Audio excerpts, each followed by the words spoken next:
الحمدللہ رب العالمین والصلاة والسلام علی رسولہ سید المرسلین۔ محترم سامعین، عید کی نماز کا طریقہ آپ کے سامنے ذکر کیا جاتا ہے۔ عید کی نماز 2 رکعت واجب 6 زائد تکبیروں کے ساتھ پڑھی جاتی ہے۔ دل کے ارادے کا نام ہی نیت ہے۔ 2 رکعت واجب نماز میں عید کی ادا کرتا ہوں امام کے پیچھے 6 زائد تکبیروں کے۔ دل میں نیت کر لے تو یہ بات کافی ہے، البتہ زبان سے کہہ لے تو افضل ہے۔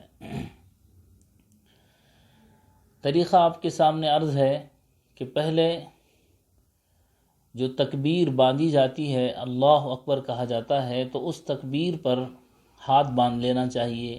یہ ہر نماز میں شروع کی جو تکبیر ہوتی ہے وہ تکبیر تحریمہ کہلاتی ہے، تو لہٰذا یہ فرض ہے۔ تو اللہ اکبر کہہ کر ہاتھ باندھ لیں، پھر ثنا پڑھی جائے گی، آپ بھی ثنا پڑھیں، اور امام صاحب بھی ثنا پڑھنے کے بعد اب پھر ایک مرتبہ دوسری تکبیر کہی جائے گی۔ اس میں آپ ہاتھ کانوں تک اٹھا کر چھوڑ دیں، آسمان کی طرف اپنی نگاہ نہ کریں، اور اسی طرح تیسری تکبیر پر آپ جو ہے ہاتھ باندھ لیں۔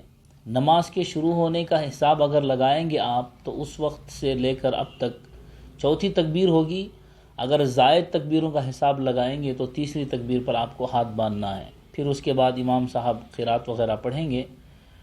بالکل اسی طرح دوسری رکعت میں بھی امام صاحب کھڑے ہوں گے تو پھر پہلے سورہ فاتحہ اور سورت پڑھی جائے گی، اس کے بعد میں رکوع میں جانے سے پہلے 3 زائد تکبیریں کہی جاتی ہیں۔ تو پہلی تکبیر پر ہاتھ کانوں تک اٹھا کر چھوڑ دیں، پھر دوسری اور تیسری تکبیر کہی جائے گی، اور چوتھی تکبیر جو ہوگی وہ رکوع میں جانے کی ہوگی۔ تو رکوع میں جانے کی تکبیر کہنے کے بعد آپ جو ہے سیدھا رکوع میں چلے جائیں۔ اب یہ نماز کا آپ کے سامنے طریقہ ذکر کیا گیا۔ اگر کسی آدمی کی تاخیر کی وجہ سے تکبیرات چھوٹ جائیں تو کیا کریں؟ سب سے پہلے تو یہ کہ آپ اس وقت آئیں کہ امام صاحب نے قرات شروع کر دی ہو، تکبیرات آپ کی چھوٹ گئیں، تو آپ فوراً تکبیرات کہیں، تکبیر تحریمہ کہیں، ثنا پڑھیں، پھر تکبیرات کہہ کر آپ جو ہے فوراً شامل ہو جائیں۔